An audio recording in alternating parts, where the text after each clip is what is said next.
Hello guys, welcome back in new video. मैं बात करने वाला हूं फार्मास्यूटिकल एनालिसिस के मोस्ट इंपॉर्टेंट क्वेश्चंस के बारे में जो एकेटिव एग्जाम के लिए बहुत ही इंपॉर्टेंट हैं। तो सबसे पहला क्वेश्चन है डिफाइन एरर्स, यानी कि एरर की डिफिनेशन लिखना है। सोर्स ऑफ एरर, यानी एरर के सोर्स क्या होते हैं, किस प्रकार से हमारा एरर आ सकता है विद मिनिमाइजिंग एरर, और इसे कैसे हम मिनिमाइज कर सकते हैं। ये हमारा एकेटिव एग्जाम के लिए वेरी वेरी इंपॉर्टेंट है।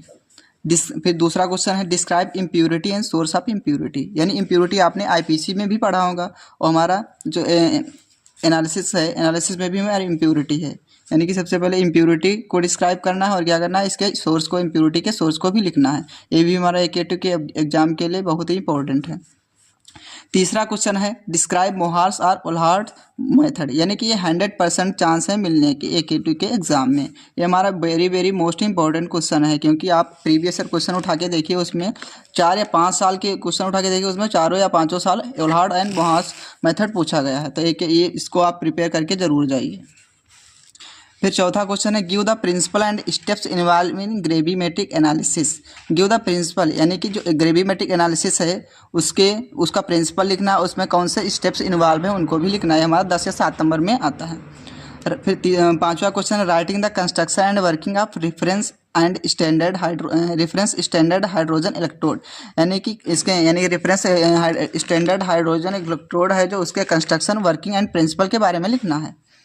फिर हमारा छठा क्वेश्चन है describe masking and demasking reagent in complexometry titration, यानी कम्प्लेक्सोमेट्री टाइटेशन में जो masking and demasking agent use किए जाते हैं, यानी होते हैं, उनके बारे में डिस्क्राइब करना है। फिर सातवां क्वेश्चन है right virus solvents used non aqueous titration, यानी कि विभिन्न प्रकार जो नॉन एक्वस टाइटेशन में हमारे सॉल्वेंट्स यूज़ किए जाते हैं उनको भी डिस्क्राइब करना है वहाँ पे।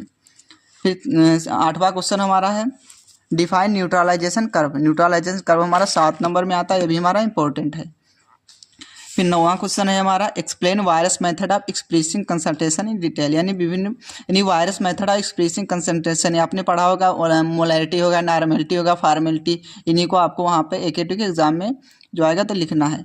फिर हमारा 10वां क्वेश्चन है classify acid base indicators, explain the theory of indicator with suitable example. आपको क्या पढ़ना, एसिड बेस इंडिकेटर की जो थ्योरी होती है उनको लिखना है, और जो हमारे इंडिकेटर यूज किए जाते हैं उनको एग्जाम्पल सहित लिखना है।